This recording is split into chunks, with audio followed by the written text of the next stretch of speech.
Hello, I'm Liz, one of Derry's reference librarians, and welcome to another episode of Misinformation Busters. Once a week, we tackle the rumor or false, misunderstood information and try to separate fact from fiction. This week, we're talking about COVID's effect on the environment and the potentially dangerous rhetoric surrounding it, specifically the humans are the virus train of thought. So, what's the story? Well, as we discussed last week, we are seeing environmental changes due to the COVID lockdown.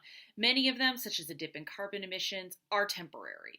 We're seeing wildlife go on about their business or get more aggressive looking for food, such as the rats in New York City. Let's hope that's temporary.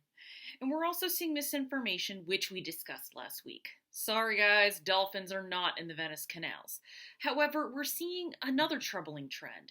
The idea that humans dying is overall good for the planet. This is a tweet that was posted by Thomas Schultz on March 17th, which has since been deleted.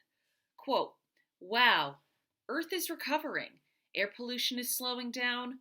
Water pollution is clearing up. Natural wildlife returning home. Coronavirus is the Earth's vaccine. We're the virus." So, what are the facts? Or more specifically, why does this worry people? Well, in order to hash this out, we're going to have to learn a new term, ecofascism.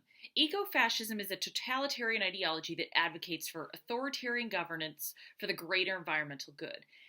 And many who subscribe to that subscribe to the idea that the population needs to be reduced.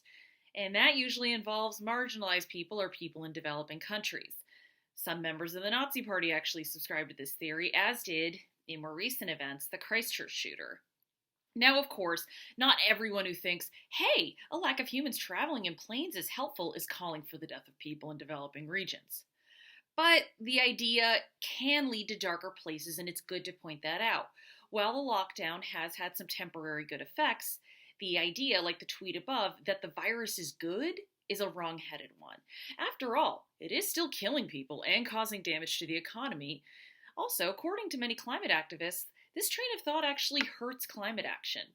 Activists want the world to improve to benefit everyone. Plus, they're trying to prevent the catastrophic effects of climate change to save lives. More importantly, the rhetoric in the tweet above doesn't take facts about consumption and population into account. And individual humans are not the biggest contributors to climate change. It's companies. As I mentioned last week, even when humans pull back, industries keep chugging along. And I'm not saying that's a bad thing, but that is just stating a fact. Also, not all humans have the same impact. Someone living in rural Cambodia is not going to have the same carbon footprint as someone living in the suburban US. Humans in the developed world consume far more and leave a bigger carbon footprint than those in developing worlds. And yet, when it comes to the devastating effects of pollution and climate crises, it's the people in the developing worlds that suffer. There is a lot of conversation to be had to how to create a less polluted, more sustainable world. Investment in greener industries, carbon taxes, taxing industries, and yes, even day-to-day things like using renewable items. Those can all work. But blaming it simply on large population distracts from a larger conversation to be had about human habits. Thank you for watching, and as always, look for sources in the comments. And if you want to do some research, you can use our EBSCO databases available through the library's website.